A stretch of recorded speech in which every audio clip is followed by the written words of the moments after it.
The Hollow Man. Ethan Price never believed in ghost stories.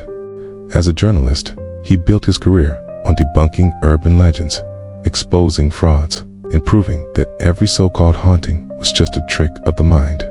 But when he arrived in the town of Ravenshade, he found something different. The locals spoke in hushed tones about the Hollow Man's shadowy figure that lurked in empty streets, waiting for someone to be truly alone. They said he had no face, only a dark void where eyes and a mouth should be. Those who saw him claimed he whispered secrets in their own voice, secrets they had never told another soul.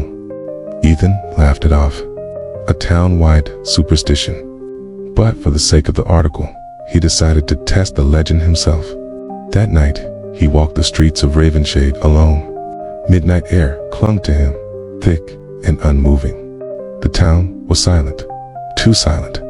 Then he heard it, his own voice, whispering, "You never told anyone about the accident, did you, Ethan?" His breath hitched. "You let her die. You walked away.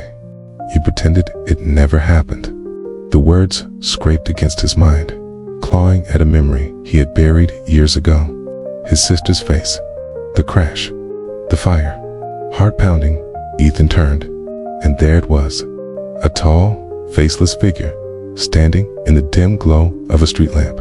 The void where its face should be began to shift. A mouth formed, a mouth that looked exactly like his sister's. It smiled, and then it spoke. "Ethan, I found you."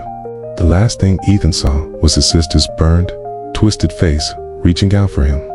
The next morning, the people of Ravenshade found Ethan's empty clothes on the street, just like all the others before him.